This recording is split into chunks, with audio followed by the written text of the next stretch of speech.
नमस्कार दोस्तों, मेरा नाम है डॉक्टर ज्योति गुप्ता और मैं इंदिरा आईवीएफ की फरीदाबाद शाखा में एज अ सेंटर हेड और आईवीएफ स्पेशलिस्ट काम करती हूँ। आई होप आप सभी लोग अपने घरों में सेफ होंगे। जैसा कि आप जानते हैं कि निसंतानता आज के दिन एक बड़ी समस्या है और बहुत सारे ऐसे लोग हैं जो माँ बाप बनने की कोशिश करते रहते हैं पर सफलता उन्हें प्राप्त नहीं हो पाती। निसंतानता होने के बहुत सारे कारण होते हैं, जिनमें से एक कारण होता है बच्चेदानी में परेशानियां होना। जैसा कि आप जानते हैं कि संतान प्राप्ति के लिए या प्रेगनेंसी के लिए कुछ चीज़ें बहुत ज़रूरी हैं। कुछ चीज़ों का ठीक से काम करना बहुत ज़रूरी है, जैसे कि अंडों का, शुक्राणुओं का, जिनसे मिलकर भ्रूण बनता है। वो भ्रूण फिर बच्चेदानी के अंदर जाता है और उसकी परत से चिपकता है, तब बच्चा ठहरता है। तो जितना इम्पोर्टेंट रोल अंडों का और शुक्राणुओं का ही है, उतना ही ज़रूरी रोल यानी कि महत्व बच्चेदानी का भी है। तो आज हम इस बारे में बात करेंगे कि बच्चेदानी की ऐसी क्या परेशानियां होती हैं जो इनफर्टिलिटी यानी कि निसंतानता का कारण बन सकती हैं, और उन समस्याओं के सॉल्यूशंस के लिए हम क्या कर सकते हैं।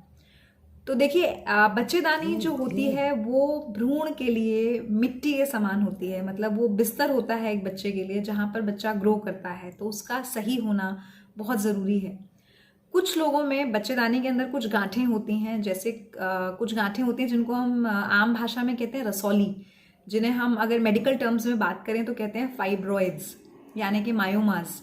जो ये रसौलियाँ होती हैं, ये गांठें होती हैं या जो फाइब्रॉइड्स होते हैं, बच्चेदानी के किसी भी हिस्से में हो सकते हैं। पर अगर ये अंदरूनी हिस्से में होते हैं तो कभी कभी जो बच्चेदानी की परत है यानी कि एंडोमेट्रियम है, ये उस पर प्रभाव डालते हैं, उसको दबाने लगते हैं, और जो जगह है जहाँ पर बच्चे को ग्रो करना चाहिए उस जगह पर फिर बच्चा ग्रो नहीं कर पाता। तो कुछ लोगों को रसौलियों की परेशानी होती है यानी कि बच्चेदानी में गांठें होती हैं, उसके कारण परेशानी होती है। कुछ लोगों में कुछ गांठें जो बच्चेदानी का अंदर का हिस्सा है, जिसे हम एंडोमेट्रियम या बच्चेदानी की परत कहते हैं, उसके अंदर भी कुछ गांठें होती हैं, जैसे पॉलिप्स होते हैं या फिर वहाँ पर भी फाइब्रॉइड्स हो सकते हैं। ऐसी गांठें भी बच्चे के ना ठहर पाने का कारण बनती हैं। तो अगर इस तरह की कुछ गांठें होती हैं बच्चेदानी के अंदर, तो आप अपने डॉक्टर से बात कर सकते हैं। तो गांठों के हिसाब से तय किया जाता है कि उसके लिए सर्जरी की ज़रूरत है या नहीं, और अगर सर्जरी की आवश्यकता होती है तो दूरबीन की जांच से आज के दिन ये संभव है कि इन गांठों को निकाला जा सके, या जो वो प्रेशर आपकी बच्चेदानी की परत पर डाल रहे हैं उसे हटाया जा सके ताकि बच्चा वहाँ पर ग्रो कर सके। कुछ लोगों में बच्चेदानी की परेशानियां होती हैं उसकी शेप में, साइज में या बनावट में, कि गांठें तो नहीं होती कुछ अंदर, लेकिन जो बच्चेदानी की परत है वो स्वस्थ नहीं होती, वो बहुत पतली होती है या वो बहुत चिपकी हुई होती है। ये कुछ कारणों से हो सकता है, जैसे कुछ लोगों में इन्फेक्शन के कारण, इन्फेक्शन भी कई कारणों का हो सकता है, जैसे टीबी का इन्फेक्शन, ट्यूबरक्लोसिस, या फिर कुछ और इन्फेक्शन आपको हुआ है बच्चेदानी में, उसके कारण आपकी बच्चेदानी की परत खराब हो सकती है।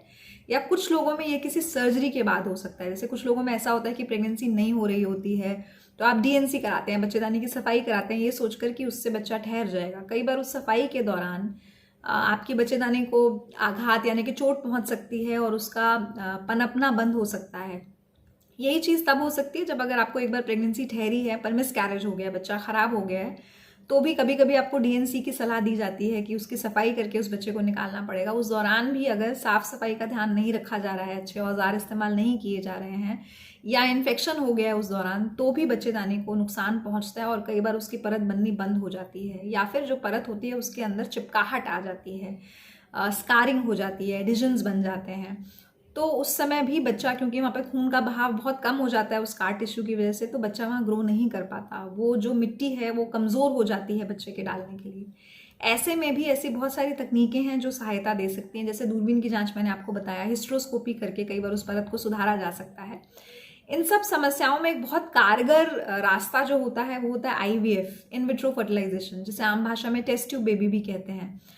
ये कैसे फ़ायदेमंद होता है? जब हम आपकी दूरबीन की जांच करते हैं, हिस्ट्रोस्कोपी करते हैं, तो अगर अंदर कुछ चिपकाहट होती है तो उसको हटा दिया जाता है, या अगर खून का बहाव कम होता है तो उसको बेहतर करने की कोशिश की जाती है। कुछ गांठें होती हैं तो दूरबीन की जांच के द्वारा दूरबीन के थ्रू उनको निकाल दिया जाता है। पर उसके बाद भी जब परत बनती है उसके अंदर सही समय पर भ्रूण का जाना बहुत ज़रूरी होता है। ये इस चीज़ को हेल्प करने में, इस प्रक्रिया में आईवीएफ का बड़ा योगदान होता है, क्योंकि आईवीएफ में कुछ ऐसी तकनीकें होती हैं जो कुछ समय तक इस परत को हिस्ट्रोस्कोपी के बाद भी ठीक रहने में, ठीक रखने में योगदान देती हैं, और हम ऐसा कर सकते हैं कि हम सही समय पर उस भ्रूण को डालें ताकि मैक्सिमम बेनिफिट मिल सके। कुछ लोग हिस्ट्रोस्कोपी या लैप्रोस्कोपी तो करा लेते हैं, पर सही समय पर क्योंकि भ्रूण वहाँ पर नहीं जाता है तो धीरे धीरे जो असर हुआ होता है दूरबीन की जांच से वो ख़त्म होने लगता है। तो वो असर बना रहे इसके लिए ज़रूरी है कि सही समय पर जो बच्चेदानी है उसके अंदर भ्रूण का प्रत्यारोपण हो।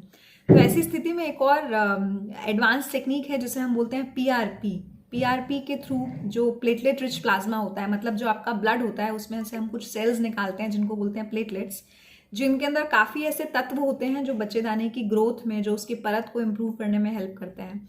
तो उनको जब अंदर डाला जाता है बच्चेदानी के अंदर, पीआरपी को जब डाला जाता है तो वो कुछ ग्रोथ फैक्टर बनाने में मदद करती है जो बहुत ख़राब परतों में भी प्रेगनेंसी देने का काम कर सकते हैं। तो कुछ ऐसी साइंस में तकनीकें हैं जो आपकी बच्चेदानी की परेशानियों में कारगर साबित हो सकती हैं। कुछ लोगों में बच्चेदानी की जो परेशानियां होती हैं वो जन्म से होती हैं, मतलब उनकी जो शेप है, साइज़ है, बनावट है, वो जन्म से ही अलग होती है। कई बार बच्चेदानी ठीक से नहीं बनी होती, वो बहुत छोटी रह जाती है, जितना उसका आकार हो जाना चाहिए वो नहीं होता है। कुछ लोगों में बच्चेदानी 2 हिस्सों में बटी हुई होती है, कुछ में सिर्फ एक हिस्सा होता है या कहूँ आधा हिस्सा होता है। कुछ लोगों में अंदर कुछ गांठें या फिर एक दीवार के जैसा या बैंड आप कह सकते हैं, सेप्टम जिसे हम कहते हैं अपनी भाषा में, वो बना हुआ होता है।